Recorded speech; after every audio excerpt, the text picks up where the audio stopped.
अक्सर आप लोग बड़े-बड़े गैंगस्टरों के बारे में सुनते रहते होंगे, गुंडों के बारे में, बादशाह जो अपने आप को कहते रहते हैं, उनके बारे में सुनते रहते हैं। अगर आप लोग मध्य प्रदेश के निवासी हैं, तो आप लोगों ने बहुत सारे गैंगस्टरों के बारे में सुना होगा और इंदौर के आसपास अगर आप लोगों ने नाम सुना होगा, तो एक सलमान लाला का सुना होगा। अभी हाल ही में कहा जा रहा है कि कुछ लोग कह रहे हैं कि सलमान लाला को पुलिस ने इनकाउंटर में मारा या फिर कह लीजिए कि उनके परिवार वाले कह रहे हैं कि तालाब में डुबा दिया सलमान लाला को। पुलिस कह रही कि अपनी चालाकी की वजह से वो भागा और तालाब में कूद गया और उसकी मौत हो गई।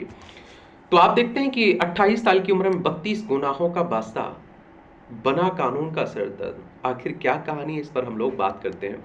तो मध्य प्रदेश की आर्थिक राजधानी इंदौर कुख्यात बादशाह सलमान लाला और शाहनवाज अपनी ही चालाकी से मौत का शिकार हो गया। ये पुलिस तरफ की से एक तरह से न्यूज की तरफ से बताई जा रही है।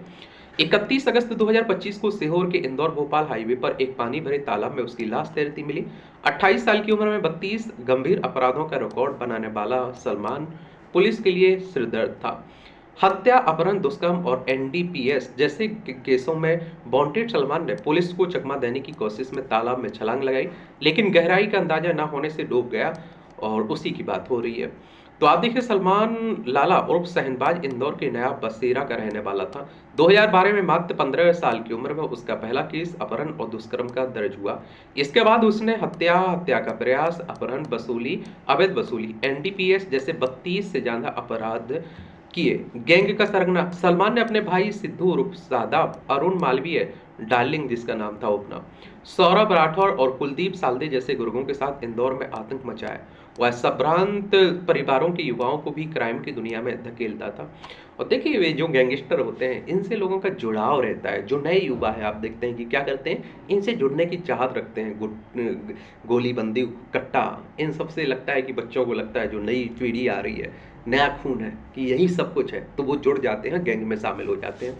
पुलिस का दुश्मन सलमान इतना शातिर था कि वह फोन का इस्तेमाल कम करता था, सोशल मीडिया के जरिए अपने गुर्गों से संपर्क करता था और उसने एमआईजी थाने को बम से उड़ाने की धमकी तक दी थी।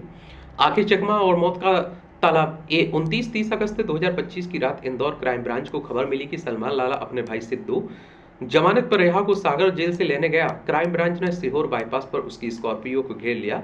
सलमान उसके गुर्गों ने पुलिस पर हमला करने की कोशिश की। क्राइम ब्रांच ने सिद्धू, अरुण मालवीय और सौरभ और कुलदीप को 2 पिस्टल और जिंदा कारतूसों के साथ दबोच लिया।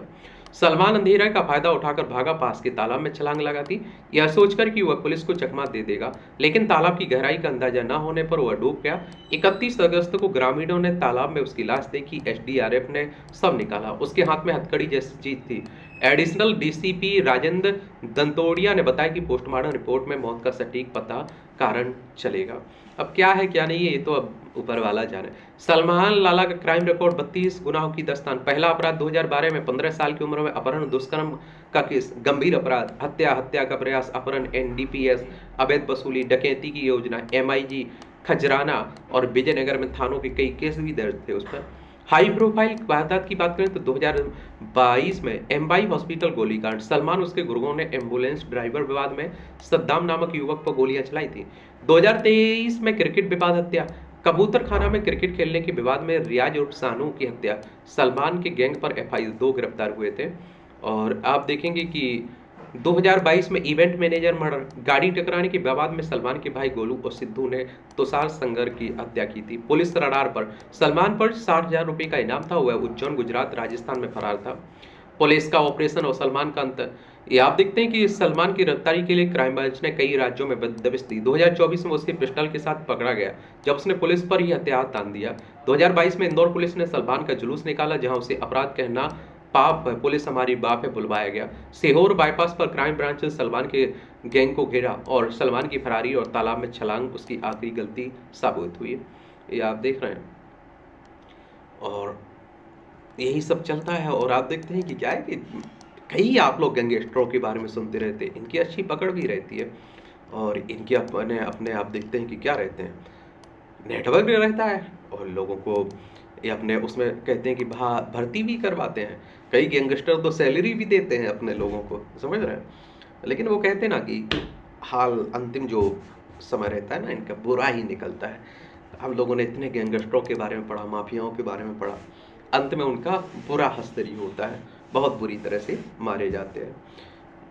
चाहे कई हमारे देश में कई गैंगस्टर हैं, आप लोग बड़ी बड़ी गैंगस्टरों के बारे में सुनते रहते हो। आप लोग क्या सोचते हैं, अपनी राय आप लोग जरूर बता सकते हैं। धन्यवाद।